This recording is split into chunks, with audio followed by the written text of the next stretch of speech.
What's up, guys? It's your boy Anime Boom, and I am back for another video. And man, I want to break down the Reanimation Jutsu and the Naruto War Arc. I think this Jutsu had its highs and had its lows. It's been great moments and bad moments, really bad moments. So I want to break down different characters during the Reanimation Jutsu and the War Arc. So let's start it off with Itachi, man. Itachi had to fight with Kabuto. He had that scene with Naruto and Killer Bee at the beginning, and you had the goodbye to Sasuke.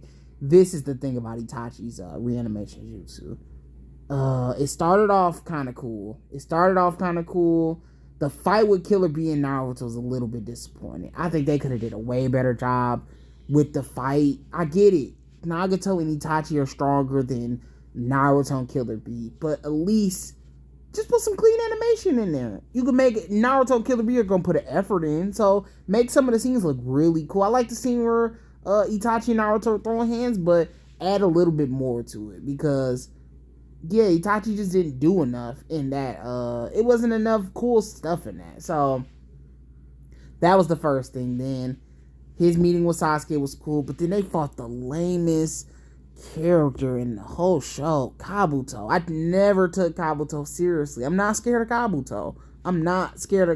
He's not threatening. He's just reminds me of somebody that's trying to be tough, but really just isn't that guy. It should have been Orochimaru, but I'm tired of Orochimaru too, honestly. It should have just been somebody else. I just do not want to see Kabuto. He's just a sneaky character that just gets away with stuff, that doesn't really have to fight, and is always talking trash, but really ain't about it at the end of the day. They gave him all the powers, and I still wasn't scared of Kabuto. But yeah, Itachi had some cool moments, but overall, kind of disappointing. He fought a bum Kabuto, and the fight with Naruto could have been a little bit better, but they kind of blew it. So let's talk about the next thing.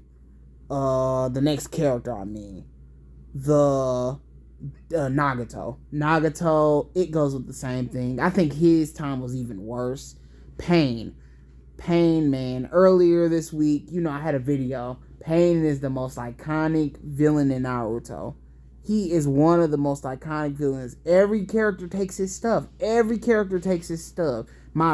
Obito, Jigen, Momoshiki. They got the Renegons and the rods. They all use it.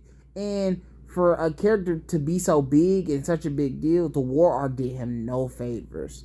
This man came in and lost in like 2 seconds and did really nothing. It kind of was whack, man. It was kind of whack. They know they could have put a little bit more effort into it. It's Naruto versus Pain. The rivalry is legendary. And Naruto put a good fight up against Pain. He didn't suck against Pain. He put up a good fight. So I know Naruto would have got some hits in. And he has the Nine Tails chakra mode now. You can't tell me that he's not going to put up a good fight. It'll be a good fight. The Sage mode and the Nine Tails chakra mode will make it a cool fight. But yeah, he loses in like 2 seconds. He says goodbye to Naruto, and that's the end of it, man. That's the end of it. He got jumped, and no fights with nobody else. No fights with Madara. No fights with Kakashi. No fights with Guy. It was just a normal fight with Naruto. What they should have did was animate it to the top tier. They should have gave us the fight that we all expected. And I think people let this slide a little bit. Nobody really talks about this fight. And it's the four, well, not Killer Bee, but it's three. Killer Bee's cool too. It's the four strongest characters in the show fighting each other. It's a big deal. So yeah, Nagato was just disappointing in the show. And let's move on to the next character, or characters. The Hokages. The Hokages were so disappointing in the war arc. Minato lost his arms. That's the worst part. He was just running around with no arms, and I was like, no, I want to see Minato at full power. Obito and Madara were already stronger than him anyways. Just show Minato doing his thing at full power. It would have been crazy. But Minato lost his arms, and it was really whack. They made him whack. Tobirama, he probably was the least worst, I guess, because he kind of was putting in effort against Obito and stuff. It was cool seeing him use the flying Raijin, but even he was still getting killed at some points. He didn't even do nothing later on in the war. It was whack. So next character, Tobirama, the third Hokage, didn't. I said Tobirama. Hiruzen, he did nothing in the war arc. He got sliced up by Obito. He fought the little Toby thing on the in the war, and that was it. He didn't really do much, so that was also disappointing. And then Hashirama, the most disappointing one. How do you have a character they've been building up since the beginning of Shippuden, really the beginning of Naruto, as one of the top ninjas?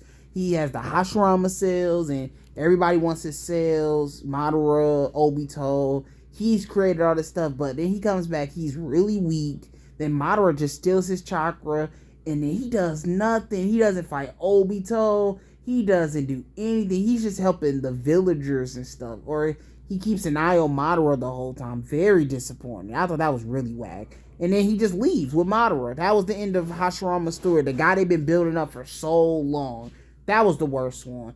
But yes, that's the Hokage. They all was really disappointing. Tobirama was probably the least disappointing, but they all sucked at the end of the day. They got killed, and they're supposed to be the top tier ninjas that they've been building up the whole show. Especially Minato and Hashirama. But let's move on to the next character.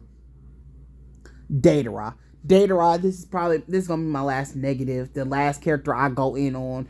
Deidara was, I think, the key to success with Kabuto's war. Like, Deidara has the explosives. He can use the bomb like multiple times. He can use that bomb multiple times and take out everybody.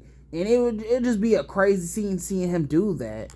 But he doesn't do none of that. He loses to Kankuro, the worst character. He loses to the worst character, and then he eventually is just sealed up the whole war, and he gets taken away. That was the end of Deidara's wartime. They could have gave him way more epic scenes against characters, have him do more crazy stuff, but they didn't choose to do it.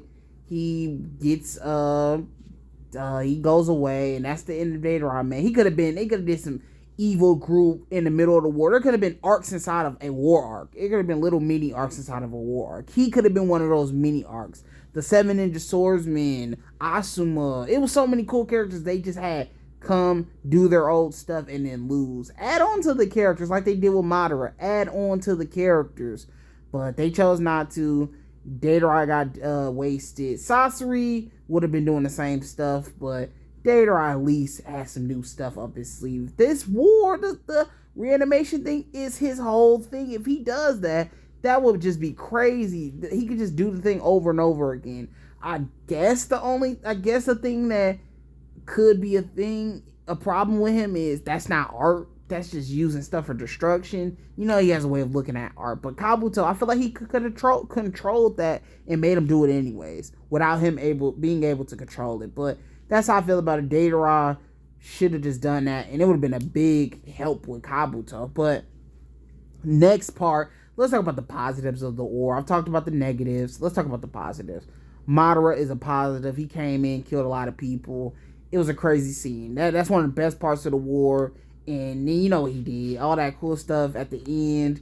Did the Ten Tails form and fight with Might Guy, fight with Naruto and Sasuke. It sucks he didn't get his fight at the end with Naruto and Sasuke, but it's okay.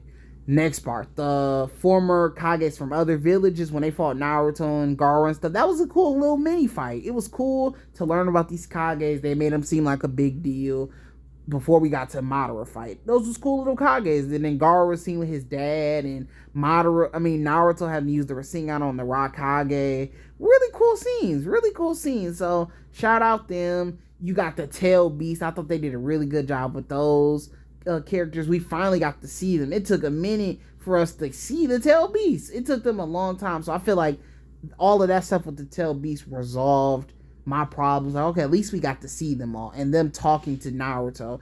Because I was getting mad that the Hidden Leaf Village kind of wasn't caring about the Tail Beast, and they just was letting them die, and then we never got to see their faces, and then Akatsuki members were just beating them super easy. So yes, those are my positives of the war arc. It's other negatives I have, like how they did Zabuzan Haku and Asuma. I guess that was a cool scene. Asuma's scene was fine, but yeah, they could have brought back more reanimated people like Jiraiya, Shisui, Kisame. Those would have been cool scenes. But tell me how y'all feel about it, and I'll see y'all in the next video. Anime Boom out, peace.